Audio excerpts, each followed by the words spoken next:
Welcome to Unleashed. And don't forget to join us on Patreon for early access and exclusive content. Here are the guys. This deal's getting... What's the line? This deal is getting worse all the time. It's Lando. It is Lando. Check it out. Yeah, Lando that's a sick mug. Where'd you get that? This is a 1980 official Burger King Empire Strikes Back glass. In honor of Billy D being back in action in The Rise of Skywalker tonight, I'm enjoying my apple juice. Billy D is back. He's Aaron. I'm James. This is Unleashed. It's Monday, so we are a week and a half away from seeing the film that will change our lives and split the fandom once and for all. The Rise of Skywalker is coming. I am pumped. You are... You're on the fence. No, I'm super... Get out of here. Have you seen Star Wars? It's about space, right? No, it's about space whales. Is what you're. It's about Purgle. Yes. I love the Purgle. You're excited, obviously. I'm so pumped, and James, thank you again for having me on Unleashed here on the Rebel Scum podcast. I don't know. Lately, there's been a kind of this dark side presence in my life, and it just has something to do with this.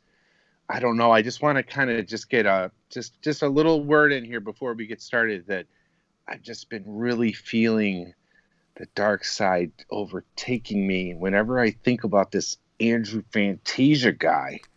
This guy, I don't know why he thinks he knows everything about Star Wars, but someone's got to prove him wrong, James. I think maybe Christmas Day at 7 p.m. somebody might prove him wrong.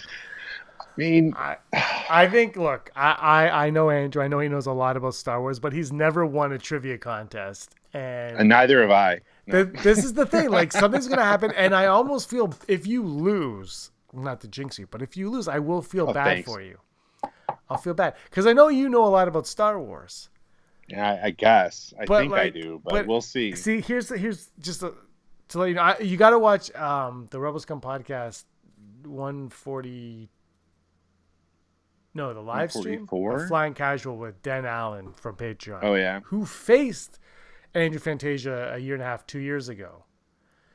Yeah, he was kind of talking to me about that, giving me the goods, saying he'll hook me up. You know what I mean? So anything at all that I must do, I shall. So this will be the last word in the story of Fantasia. He's going down. I don't know what just happened. I'm sorry. Once again, it happened again. So, hey, tonight I wanted to share with you. I genuinely believe that this theory has a very... I'm putting it out there. I'm going to say it's got a high probability. I know it's going to sound crazy to people, but I wanted you to be the first person I shared this with, James. Should I just get right into it and we can talk about it? Go for it. Okay, so I'm going to lay it out like this. There are some conclusions that we've all drawn. Okay, so we all have drawn these conclusions based on Ian McDiarmid being at Celebration. Okay, and based upon all the interviews, there's tons of press lately, whether it's with, Entertainment Weekly or Variety or whatever, and tons of comments about Palpatine being back, and JJ saying the fun of it is we'll see why and how he's back and like what the story really is. So I think the biggest conclusion that people have about the Rise of Skywalker, and me included, and this is where my theory comes in, and it kind of came to me in a flash when I was driving, and I tend to have these thoughts when I first wake up in the morning and I'm driving because it's kind of a meditative, monotonous experience, right? So it kind of came to me visually, like I pictured this theory. It wasn't something that I necessarily logically thought out, but I think the two things go together. So the conclusion we've all drawn is that if Darth Sidious, if Emperor Palpatine is not that he's back, maybe that he's, he never went away completely or something like that, but he's back in the movies, right? Well, he's got to go away. That's, maybe do you agree with that? Like, he's not going to survive episode 9, is he? I mean, if he survives episode 9, then we have other problems. He can't survive it. Right. Yeah, there's no way. So Yeah. I feel like that's the one thing that almost the whole fandom can agree on, actually, is that we know he's in this movie, but we also have this feeling, and some people have said, poo-pooed on it a little bit, like, well, what's the point if we know he's got to go away, But I mean, I think that's kind of like maybe a topic for another day, like whether or not it should have happened this way, but this is what's happening. So I started with that conclusion, and I'm just like, okay, well, how would Darth Sidious be finally conquered?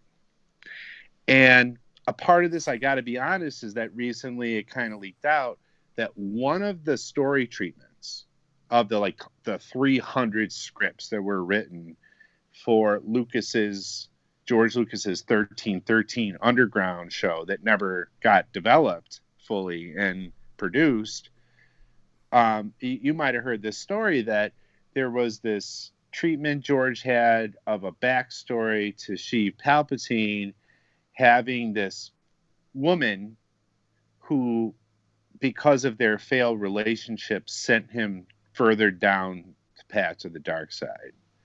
And every article written online that I read about this, they all obviously shunned it. Like, oh, thank God this didn't happen, et cetera, et cetera. But I think I kind of had that in the back of my mind. And I also, every time I see Rey and Daisy Ridley as Rey, everything about her demeanor and her hairstyle and her complexion and her being out in the desert and being a scavenger when we first meet her, something about it just like, and I said this to you before, just like visually feels like Shmi Skywalker. And of course, we're probably all familiar with the theory that is just kind of ludicrous of time travel and that Rey is really Shmi and that's not what this is about. So I was driving just yesterday, right? And it kind of came to me visually that we also kind of want or assume the Force ghosts, we don't know which ones, right, might play a role in all this. And so there's different scenarios that could happen. And so this is kind of a two-part theory here.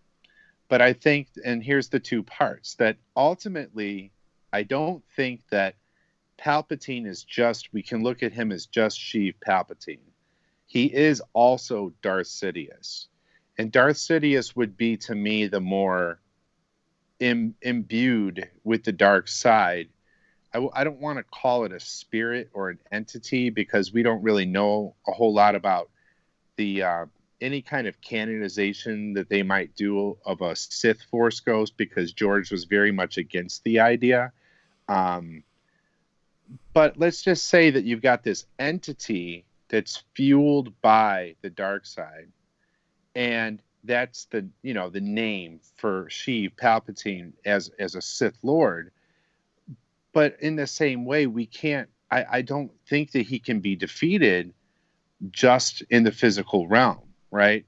So we might see this scene with Rey and a redeemed Ben Solo, and one of them might die, and one of them might be brought back to life, and all this other stuff. And that's not even what I'm here to talk about. So, and then at the same time, simultaneously, we might visually see the dark side itself that's inside of Sheev Palpatine, and it's kind of like manifesting, it's kind of like bubbling out of him, and in kind of like a dissolved type overlaid shot, the Force ghosts might be seen, and whether it's Luke and Leia and Anakin or whoever, but I think Anakin's going to be there, and so that is definitely part of my theory. Luke and Leia and whoever else, while Ben and Rey, or just Rey by herself, I don't care, are fighting the physical Sheev Palpatine, Emperor Palpatine that we know. And it just kind of came to me that, well, we've had this in the canon, we've in the comic book, people talked about this ad nauseum, but I want to bring it back up. There's this idea that maybe Palpatine impregnated with the dark side Shmi Skywalker. But what if it could be something like that, but what if there's more to this story? And what if the most brilliant way they could tie the whole saga together is to end where we began, which is with Anakin and Shmi. And in one of JJ's interviews, or it was actually with Chris Terrio, and I wish I could remember the magazine, but basically, they mention that unanswered questions from earlier movies were going to be things that they thought about on their whiteboard, like, hey, this was never really answered. And I think that for some fans, the idea of the virgin birth of Anakin seemed like a little still left unexplained, like when Shmi said there was no father. Okay, so whether it was like a forced birth, forced pregnancy, or a literal one, honestly, to me, that doesn't matter. So my theory is that you can't destroy Darth Sidious with violence.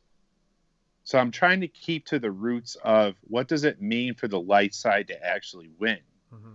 What does it mean, if from George's point of view, from everything I learned about his point of view on the Force, from his interviews and from the Clone Wars especially, and when he was mentoring Dave Filoni, a light side Force user or whatever, or a Jedi, there's been a lot of, let's say, preamble before this movie, especially when in Star Wars Rebels, Ezra Bridger talks to Yoda. And Yoda says, well, it's not a matter of winning, it's how a Jedi chooses to win that matters. And so I'm asking myself, if this guy gets all of his power from the dark side, and the dark side is, hatred and fear and jealousy and rage and all these different things, then hatred and fear isn't going to defeat him. Then they would be at a stalemate. It doesn't matter how much, Rey or Ben Solo, even if he's still, if he survives or whatever, it doesn't matter how much they fight him with violence and maybe even rage, that if anything, that would fuel him. So it might sound cheesy and corny to some people out there. And I know some people might say that, and even in the comments below, I want to hear what you guys think. But I think the only way to defeat him is for someone to forgive him.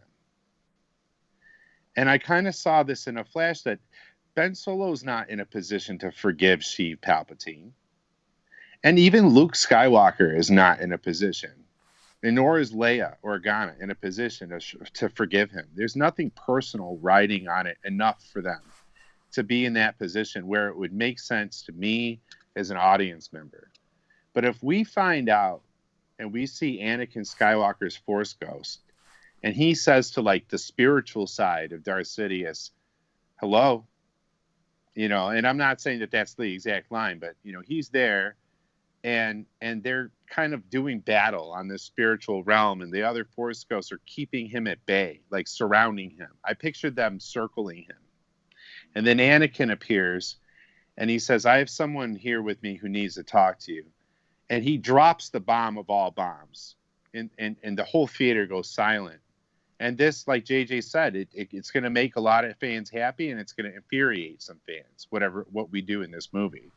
And this is the part that might infuriate some people, and some other people are going to say, well, we saw that coming in a way. And Anakin says, Father, after everything that you've done, I forgive you, but there's someone else here who does as well.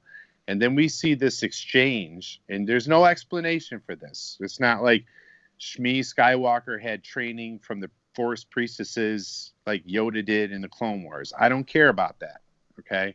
That's why I also think we could see Han Solo in this movie, because I'm not worried about that. I think the Force is powerful enough that if the will of the Force deems it necessary, anybody could be a Force ghost. But I think Shmi and Sheev, it's going to be alluded to, that Anakin was their son. And Sheev made a decision. He knew that he could try to fulfill the prophecy of the Sith by making sure that this son was turned to the dark side of his, basically sacrificing all of his own love in his heart, extinguishing his love for Shmi, his love for Anakin. And that was the only way to become the ultimate dark side Sith Lord or whatever. And Shmi knew about this, and she left him with their son, and she chose a life of slavery to get away from Palpatine. And at the end of the whole thing, it's going to be her forgiving him that destroys him, because he would never accept this forgiveness. He's not going to just suddenly be redeemed and say, oh, thank you, Shmi Skywalker, for showing back up and telling me you still care. But I think that's going to be the big bomb in the movie. And that's my theory. And if I'm right, then maybe we should have put a spoiler warning up here, because it's a pretty big, ginormous theory. Well, and it's not. It's not a spoiler though, because this is just you spitballing. This is your idea. It's your own thoughts. Right. So it's not. It's not. But like, I mean, have you read a script with this in it? No, exactly. Not at all. So and I don't have any sources. I don't have any friends in the movie industry and that sort of thing. But I mean, there's been other allusions in the past by certain people from a certain company that there are people like me and you that we get stuff accidentally right all the time. Oh, yes. And they won't acknowledge it publicly. And I would like to think that there was another one that's similar to this, where I didn't see anybody else anywhere. I want to kind of put this out there, but the whole Project Luminous thing, I didn't see anybody else besides myself. And I do want to toot my own horn here in case I am right, because at Del Rey, they said one person on the internet got what it's about correct. And I didn't see anyone else guessing this either. And I'd kind of been up in their business a lot. And my guess is that there's 5 authors involved. And we have 3 main Force ghosts, right, already. And then there's Luke and Leia. And so what we might end up with is a series of books and comics that's about what do Force ghosts experience? What is the netherworld of the Force like? What, if anything, was the Force ghost of Anakin doing this whole time? Was he interceding in events? Are they going to show that? And I didn't see anyone else guessing that. And Del Rey came out in a I forgot where it was, but they were like, yep, only one person got this right so far, but we're not saying who it was. So I don't know. For me, they're going to have to come up with some way to resolve, to vanquish. I like that word, to vanquish Sheev Palpatine, Darth Sidious, once and for all. And it would have to be in a way that makes sense. All these rumors of Palpatine's ass, maybe can't see how that's gonna ultimately defeat him and destroy him. So, okay, so I like the idea. I like that because Star Wars, the thing I do like about it, like I said, is Star Wars has always been about love, and everything has come down to love. And in this idea, it is everybody has a soul, obviously, and right. There is somebody out there right. that SheevP is connected with, and you bring that person back. And I love Shmi, and I want to see Shmi. I want to see Shmi. And I want Shmi to have some sort of agency. Yeah. Well, not just purpose, because I don't want her to be used. This would give her agency. And a lot of female fans talk about giving female characters agency. In other words, that they don't just have a purpose because in relation to a male character, but they actually affect things. And without their character doing things in a specific way, and so it's more than purpose, then the story falls apart. Mm-hmm. And I can't think of a better way and a more unexpected way to tie everything together, because sure, you can reference scenes visually in Revenge of the Sith. They've already shown us that in the trailers, right? So if them battling on the Death Star wreckage in the water mirrors the Battle of Mustafar between Anakin and Kenobi. That's obvious to everybody, right? So what are they hiding from us, you know? And it's got to have something to do with JJ himself saying, well, the fun thing is going to be seeing why and how he's back, you know, like, I don't know, but I don't know. And I don't think he would accept that kind of forgiveness. So I'm not talking about redemption for CVP. You know what I'm saying? Like, he's not the type of clown to accept that kind of forgiveness. But I think it's that kind of love that still would be shown to him in the face of all the evil he's done. It would have to be love of either Shmi, if I'm right, and Shmi was like his girlfriend or something, or who knows? I mean, because she could have, in that scenario, she could have known that he was a Force sensitive and been impressed by that. And then his lust for power, like I said, you know, she kind of discovered what he was up to and was like, well, you know, appalled that he would use her and their own son as a pawn. Yeah. You know, and it connects it all together. It brings you right back to the start.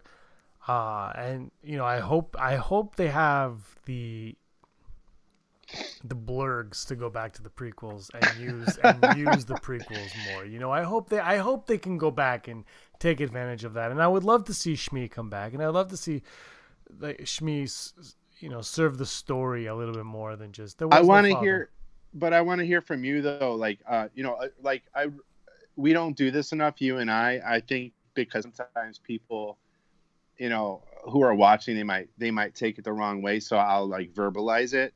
But, you know, sometimes you and I go back and forth, you know, privately about this stuff. But go ahead. Like, I mean, what do you feel about this theory would not be appealing? Like, why would they not go with something like this? Because I don't want to be so arrogant to think that I thought of this all on my own. I'm trying to look at it from their point of view. Like, I'm in a big, giant white room in Bad Robot. And to me, this seems like certainly at least something similar. They must have at least thought about something like this. You know what I mean? They might have. I could see a few things. One, going back and getting a character like Shmi and acknowledging the virgin birth and it not being a virgin birth, and dealing with all of that. That might not be something that they're very keen on necessarily. But what if this kind of, like, I hate to say retcon, but what if this would be a subtle, like, they don't have to make it so like yeah, and what is a way for them to kind of, if it's still ambiguous, but insinuate that maybe Anakin was birthed in a more normal way? Yeah, I just feel like this is something that, you know, they have been very much shying away from that part of Star Wars. Yeah. And that's the one negative to this. And look, I love the idea. Like I said, I love it. I don't shy away from that part of Star Wars. I want to go back there. I want them to take advantage of that and show me more. And but even, you know, they just did this like Friendship Forever video and they kind of ignored the prequels. So they did. They know they really did. And I didn't comment loud, but because so many other people did. I agree. Yeah, I just kind of liked everybody's comments, like down the line. Like, yep, I agree. And no, and that kind of has, you know, put the fear in me a little bit. I just got to be honest. But from every interview that I've listened to and watched and read now, and it's a lot. I mean, I watched the whole panel from the Variety did. Well, they still edit it. They did edit savagely that panel. Did you see it? I haven't seen YouTube? it yet. No, I haven't had a chance yet. It's like 35 minutes of an hour-long panel, and they don't even try to hide the fact that they edited the whole thing savagely. You know, like, you know, I guess the juicy bits are still in there, but it to me, it would be nice to see more of the raw reactions of the actors, you know, and stuff. And that's another thing though about the interviews is I think the facial expressions of people read too much into this stuff, but the facial expressions, not of the people speaking, but of everybody else reacting to what's being said is kind of telling. I think they're a little nervous. I would be too. After the backlash to not from everybody, but some, elements of the fandom to The Last Jedi, so I would be a little nervous too publicly, like how are people going to react to all this, Yeah, I get that. And, no, I'm just saying, and I think people read too far into that nervousness. You know what I mean? Like, yeah, it's just weird to me. This is Star Wars, they should be embracing it and enjoying it. And that's for me, that's what I would say. Watch that panel though, I'm going to watch it for sure. I also just haven't had time to watch it yet. Yeah, I mean, I'm just saying, and get back to me and to your viewers about like, because it's just kind of interesting how like they walk this tightrope on this press tour of let's do a press tour where we're basically, there's a new news bite every day lately, right? Like almost every day, especially during the week. The weekends, it slows down a little bit. But it's a lot of recycled talking points and a lot of people looking around like at JJ, like, am I allowed to say anything to this? And so it's just, I feel like it's a little unfortunate, but at the same time, I also strongly believe, like, because you're saying that, well, maybe they won't touch upon the prequels as much as say you and I might like them to, but I'm being frank, I have a lot of faith that they're going to, because that's to go I back hope on they my do. I absolutely hope go they back do, on because my I think tangential thought here. Like, yeah, like JJ seems to be pretty adamant that him and Terrio ask themselves, well, how do we wrap up this 9, counting the Rise of Skywalker, this 9 movie saga, like, and Terrio, did you catch the bit about him saying that there are literally at least 24 characters where their arcs are all concluded in this movie? So, I mean, that really had me thinking, because, I mean, you start counting characters on your hands, and they've got to be dipping into characters that weren't in the sequel trilogy at that point. Yeah, absolutely. I think, but it's, yeah, I mean, Watto is one that really, Watto and Sebulba, they have to definitely get into Watto and Sebulba. Can you imagine Force Ghost Sebulba showing up? Like, Voodoo! Yeah. That'd be awesome. I love the idea of Shmi coming back and not bringing Shmi to light, but maybe being the weakness that helps bring him down once and for all. Because what is his weakness? We don't know what his weakness is. How do you destroy someone that you've already destroyed, that we've seen destroyed? And that's why I said, I know it might sound, look guys, like, I gotta admit, like, I've got like one of my best buds, and I gotta give a shout out to Tim, one of my best buds at work. There's a line I tease him with, like, we have a good back and forth about The Last Jedi almost every day at work, whenever. So I'll just lean over to him and I'll go, it's not by destroying what we hate, Tim. It's by saving what we love, and I'm not making fun of that line. That line really is like the heart and soul of what George Lucas was trying to talk about with Star Wars. However, I will give it to Tim that maybe that line could have been written a little differently. Maybe it is just a little too on the nose. You know what I mean? And so that's what I think. It's funny. And so we have fun with it. But that really is it. And you nailed it with I should have used that word when I was laying the theory out. But yeah, I don't think this is going to redeem Sheev, but this would weaken him. It would put that chink in his armor and catch him so off guard. And maybe it's not Shmi. Maybe it's just Anakin. Yeah. And maybe Anakin himself alludes to Sheev being his father in some way and tells him, after all you've done, I've learned that the one thing that you need the most is forgiveness.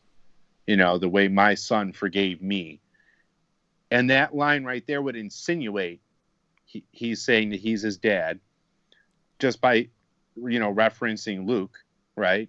And making the analogy, and maybe that would be enough. And then he's still like, no, and then they do him in. Finally, goodbye. See you later, GBP. He's got to have a weakness, and it's got to tie into the 9 episodes we've watched before, and it's got to be. You would hope that it's satisfying and poignant, and I think this could line up curious to see what everybody's saying in the comments. I don't think Yeah. it's, I think it's far off, but I also think that it's not far off. It's in this weird realm of it's plausible. It's the visualization about it. So like I'm saying, like I'm not always so great at predicting dialogue or anything, but there's something about this image, and it's not just like the Force Ghost party or whatever, but this image of them surrounding him, where on like at the same time that there's a physical battle going on, they have him like locked down in some sort of spiritual sense, so he can't leave that space. But somebody's got to do something that's of love, that's loving, because what if there's anything that the dark side just can't stand, is love, Exactly. And then he gets yeeted, CVP, down the abyss and never to be seen again. CVP. Until they bring him back, because they got to make more movies and more money on this. No. What would you do? Hold on. Let's do it real quick. Never tell me the odds before we get out of here. I gotta go soon too. So, okay. So never tell me the odds. Star Wars, Episode 12. Mm-hmm. The return of Sheevy Snokey P. Snoke in a cloak. I think it's 0.39%. However, I would totally be for it, because I'm like, just keep milking this thing and just keep going with it. That's how I am. I'm okay with it. But I unfortunately don't think it can happen. But Snoke in a cloak is happening. It is the new holiday tradition. I'm hoping everyone does it around there. Aaron, thanks for joining us here. The theory was awesome. You guys, let me know what you guys think in the comments below, and because it's creative, but it stays true to Star Wars and bring us right back to where it all began. And that's what because you see, James, it's not through a Jedi's violence that the dark side is destroyed. It's through their love. It's all about love. Okay. All about. All right, Aaron, thanks so much for joining me. Plug your everything. Plug it all. All right. Hey, you guys can find me on Twitter at Aaron Quinton 78. And I wrote an article for Far Far Away on news.com. And that's my first article for those guys. And I'm on YouTube here and there, but you guys can also find me here on the Rebel Scum podcast once in a while. Rebel Scum. Until next time. Do. All right. May the Force be with you. Thanks, James. Hey scumbags, thanks for watching. Don't forget to give us a thumbs up on our video. As always, please subscribe to our YouTube channel, Rebel Scum Podcast, for all the latest videos.